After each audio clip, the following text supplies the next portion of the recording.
to enable it to unstick fairly choppy seas.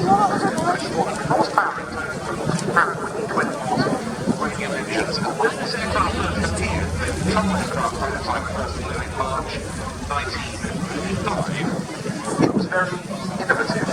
That big wing, it was known as a wet wing, which means it incorporates fuel tank engine. That leads to a big weight saving, as well as very clean lines, because obviously were the fuel to be housed in other parts of the aircraft, elsewhere the design would have to be that much more bulbous in order to take in the fuel tank into there. Having a big benefit in terms of making it a low drag aircraft, and you can see now the tip floats that would come down from position on the operation, I should say, on the water, which we should see demonstrated in the display, are retractable, so they're now in the upper position.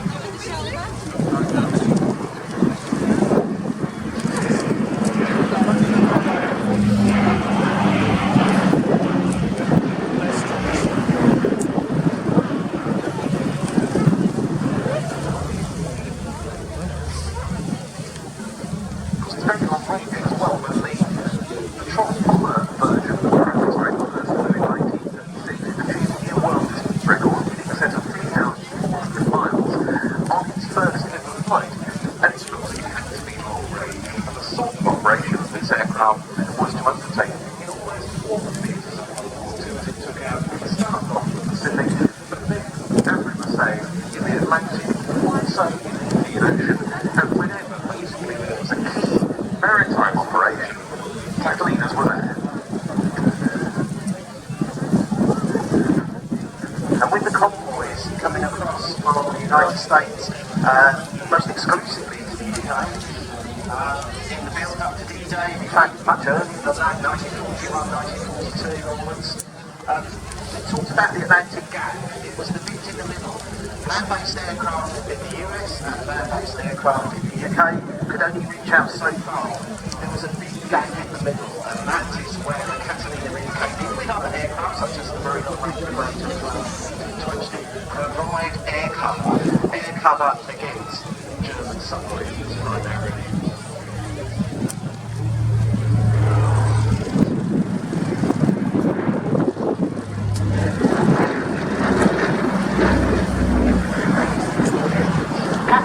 RAF service with the squadron based in Northern Ireland in 1941. Their first big success was in connection with the hunt for the German battleship Bismarck that May.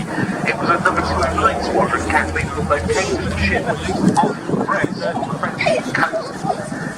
And despite gunfire from the Bismarck, the ship was shadowed by that Catalina and number 240 squadron until naval vessels were back in the vicinity, including HMS Royal, whose ferry Swordfish delivered the final crucial blow.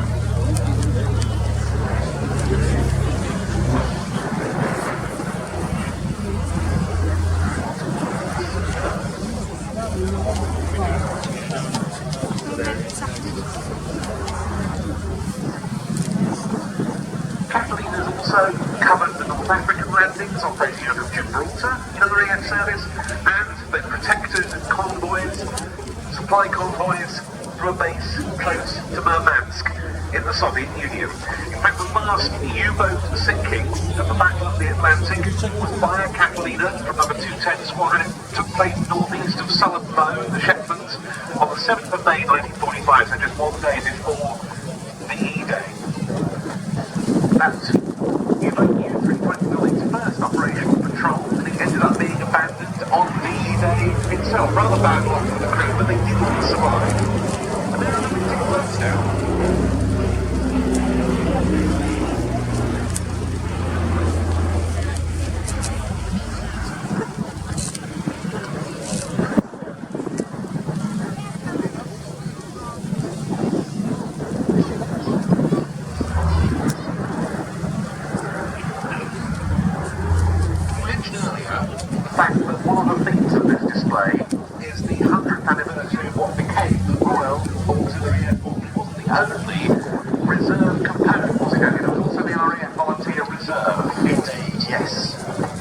And of course the aircraft has a big link with that.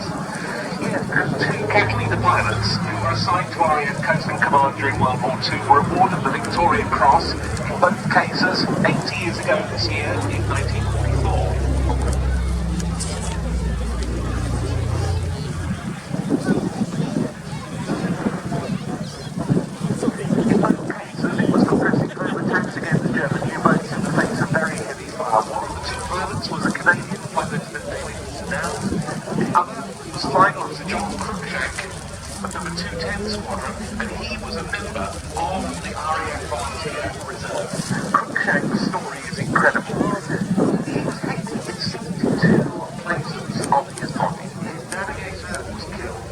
His aircraft was brought back from the middle of the Atlantic to Southern Row in the Shetlands. A 5-hour flight or so, mostly carried out by the second pilot, self-injured in the battle against that fleet.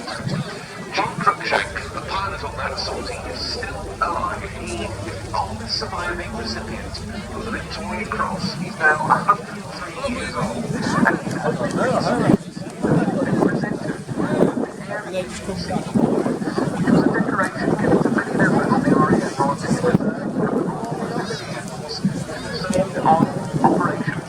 The reason he was only awarded this year was due to an admin oversight. He should have received it 75 years ago.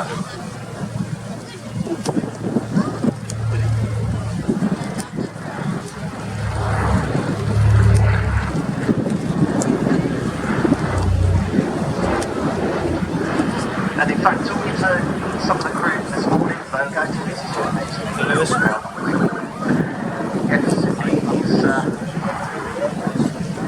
been able to see this Catalina, I believe, on various previous occasions. This aircraft painted in the colours of another very notable Catalina, an OA-10A rescue aircraft used by the US Army Air Forces at the very end of World War II in the European theatre. The 8th Air Force had wanted to set up an air-sea rescue service with Catalina rather earlier than that, looking down to airmen, particularly in the North Sea and the Channel. They haven't been able to because Catalinas were in such demand elsewhere. They then got their hands on some, one of which was named this pickup in recognition of the rescue role. And that aircraft served with the 5th Emergency Rescue Squadron based in Halesworth in Suffolk. And on the 30th of March that year, it landed on the water while it was involved in the rescue sortie, but it couldn't take off again because the starboard engine had failed.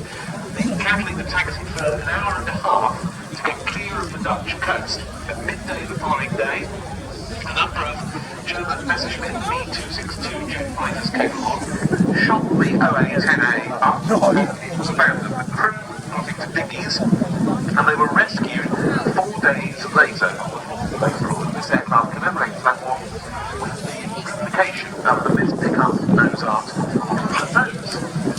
And of course there's a little bit of history repeating itself here, because this actual aircraft back in 2020 had an engine problem whilst operating in Loch Ness. Yes. And if you're a fan of the television programme Saving Lives at Sea about the RNLI, one of the episodes actually covers that rescue, and it's a fascinating story to hear RNLI crews being called out.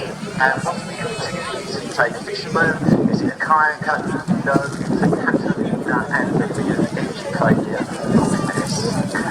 Because we should say this aircraft does operate regularly from the particularly they go over France, Eastern France, and there's quite a bit of training over there as part of this many